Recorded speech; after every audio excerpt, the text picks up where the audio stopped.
Hello and welcome back to the channel where flavor knows no borders. This is Food Around Me. Think Mexico is just tacos and tequila. Big mistake. Some dishes were once part of Aztec human sacrifice rituals, others mix chocolate with chili to eat with chicken. And yes, some are literally crispy fried grasshoppers. Americans try them and get completely mind-blown. In today's video, we'll dive into 10 Mexican foods that are as delicious as they are shocking. And trust me, your taste buds will never see it coming. In Mexico, just the sound of a knife slicing through that juicy red pork, dripping onto a warm tortilla, topped with a golden, charred slice of pineapple enough to make the whole street stop and stare. This is tacos al pastor, a dish that sounds Middle Eastern, but somehow became the very heart of Mexican street food. Its roots trace back to shawarma, the vertical spit-roasted meat brought by Lebanese immigrants. But in Mexico, it transformed into something entirely new, almost like a ritual. For the ancient Aztecs, fire, red blood, and the blazing sun were sacred. They even offered human sacrifices to the sun god. Today, that glowing spit of pork with golden pineapple is the modern reincarnation of that ancient ceremony. Americans were once horrified pork with pineapple in a taco. Unthinkable, but after one bite, they lined up for more. Maybe the sun god is laughing because in the end, humanity still kneels before a taco. Look at a bowl of pozole today and you'll see colors bursting with life: hominy corn, tender pork or chicken, fresh green herbs, and bright yellow lime. A family dish, warm and festive, often served during holidays and Mexican Independence Day. But rewind the clock a few centuries, and you'll realize this wasn't just soup. It was once a ritual of blood. For the Aztecs, corn wasn't just food, it was divine. A gift from Quetzalcoatl, the feathered serpent who taught humans how to grow maize. In their rituals, pozole was not made with pork or chicken, but with human flesh, taken from sacrificial captives.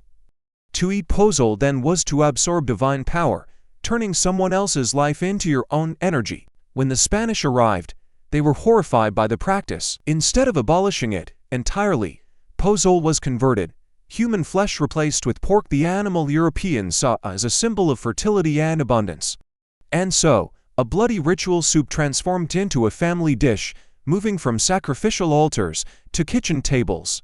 A hot bowl of pozole floods your body with dopamine and serotonin, warmth, satiety, happiness. Mexicans believe eating pozole at festivals is like sharing an intimate ritual, a bond that ties the community together. If once it was linked to violent lust and raw power, today it's an embrace of food, a gentle, nourishing intimacy. Ironically, a soup that once spilled so much blood is now trending on TikTok as comfort food. Americans sit on their couches, slurping hot pozole, never realizing they're tasting the aftershocks of a ritual that once terrified an empire.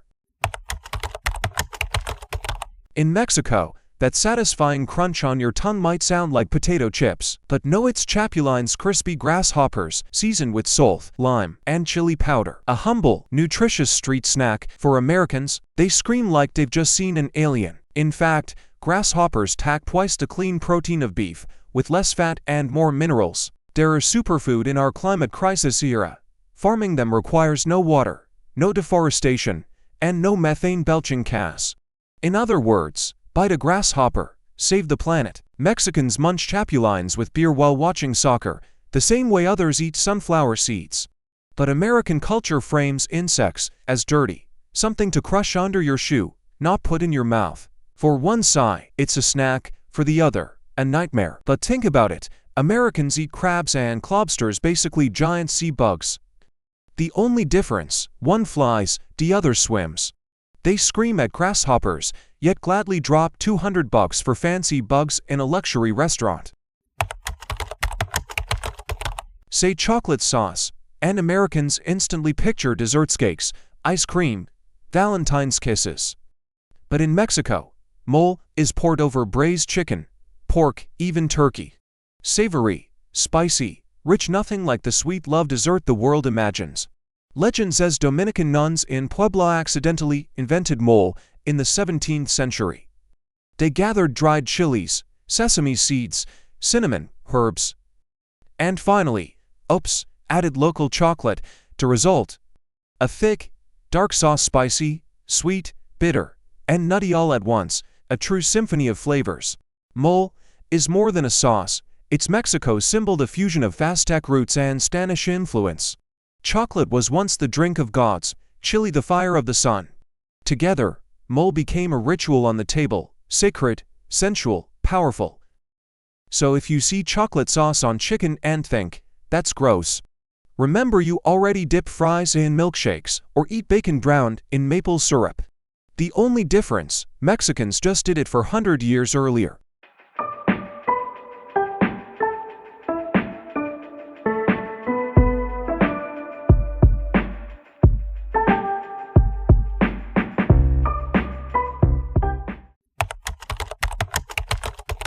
Americans cure hangovers with aspirin and black coffee. Mexicans, a steaming red bowl of menudo loaded with beef tripe and chilies. Just hearing beef tripe soup makes many Americans faint.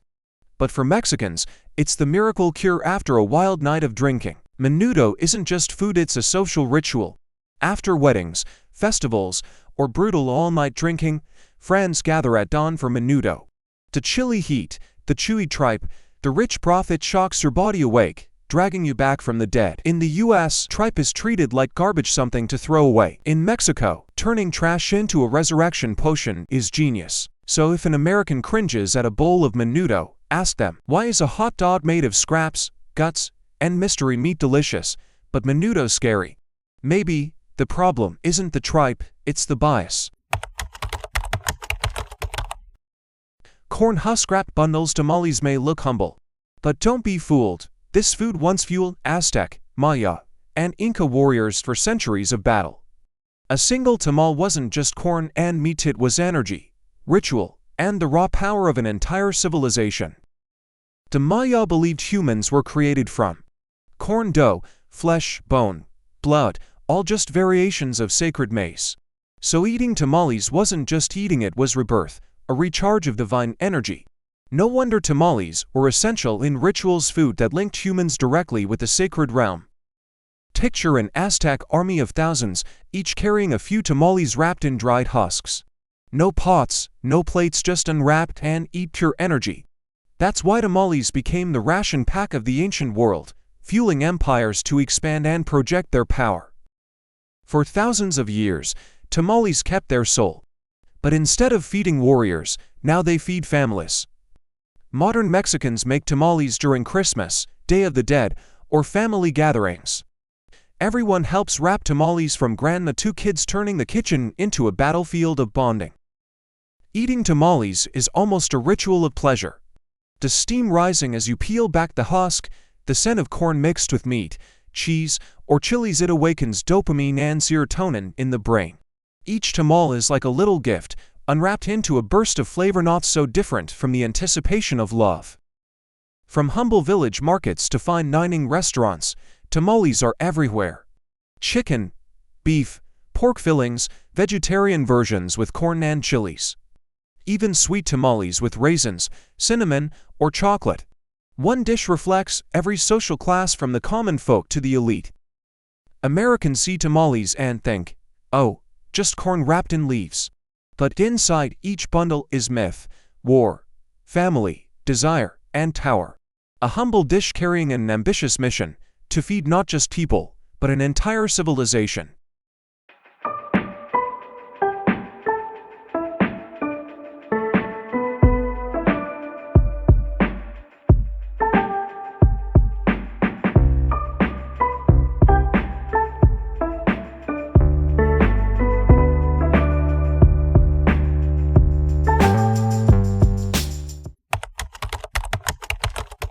In Mexico, on a chilly morning, people don't just drink coffee, they drink corn. Sounds strange. Atole is a hot corn-based drink, thick and sweet with cinnamon, basically like sipping porridge from a cup. Add chocolate, and it becomes champorado, a rich, warming drink that makes you both awake and full. In Mexico, they say, a morning without atole is a morning that never truly began. You think pork tastes best when it's roasted or grilled. In Mexico, they do something far more outrageous. They cook a whole pig in its own fat. Yes, this is carnitas. The name sounds cute, but the ritual is downright decadent. To make carnitas, huge chunks of pork are cut and thrown into a massive copper pot. Instead of oil or broth, it's simmered slowly in pure lard for hours. The result, pork that melts in your mouth soft, juicy, with crispy golden edges. Americans who first see this pig bathing in fat are horrified. Until they taste it, then they can't stop. Carnitas isn't just food, it's the centerpiece of Mexican street feasts. It represents abundance, generosity, and the joy of eating together. A single pot can feed dozens, even hundreds, making it both practical and symbolic. Nothing from the pig is wasted. You've probably tried Japanese sashimi, delicate, refined, almost poetic. In Mexico, there's a version of raw seafood too. But instead of elegance, it's a fiery slap in the face. It's called aguachile, literally chili water. The name alone warns you, this will burn. Aguachile is usually made with raw shrimp or fish, soaked in lime juice, salt, onions, cucumber, and most importantly, blended fresh green chilies. Unlike ceviche, where citrus slowly cooks the flesh, aguachile is an instant explosion, sour, salty, and painfully spicy. It hits your tongue, your eyes water, your heartbeat races, and suddenly, you're crying, but smiling. The dish comes from Sinaloa, a region as fiery as its climate and people. Here, spice isn't just flavor, it's a test of resilience. Aguachile is often enjoyed with cold beer or tequila, turning the heat into a ritual of release, pain and pleasure in the same bite. When Americans hear about aguachile, the reaction is often, raw shrimp, in chili water, it sounds dangerous. Yet once they try, they're hooked by the freshness of the seafood clashing with the burn of capsaicin. It's sashimi if sashimi were designed to make you sweat. One foodie even said, eating aguachile is like dating someone dangerously attractive. You know it could hurt, but you just can't walk away. Aguachile proves raw seafood isn't always calm and quiet. In Mexico, it's fire, sweat, and terror, spicy, sensual, unforgettable. Imagine this, you're in Mexico and locals hand you a drink once reserved for Aztec kings and priests. You expect something divine, but as it touches your lips, what you get is a cloudy, slightly sour, and surprisingly slimy liquid. This is pulque, fermented nectar from the agave plant. Pulque is made by extracting the sap from the agave's core, then letting it ferment naturally with wild yeasts and bacteria. No distilling, no refining, just a few days of bubbling, and it's ready. The result? A low-alcohol drink, tangy in flavor, herbal on the nose, and with a viscous, almost gooey texture that shocks first-timers. For the Aztecs, pulque wasn't just a beverage, it was sacred. They believed it was a divine gift from the goddess Mayahul, the spirit of the agave. Originally reserved for nobles and religious rituals, pulque later became the beer of the people, served in bustling pulquerias across Mexico. When Americans try pulque for the first time, their reaction is almost always, wait, slimy beer. They're stunned not just by its tart, funky flavor, but by the gelatinous body, something they'd never expect in a drink. Some even joke it feels like sipping alcoholic porridge. But for Mexicans, that's the beauty of it, a raw, living drink far from the polished refinement of tequila or mezcal. Pulque proves that food and drink are more than taste, their history, spirituality, and identity. For the Aztecs, it was the nectar of the gods. For Americans, it's a culture shock in a glass. And for you the question remains, would you dare take a sip?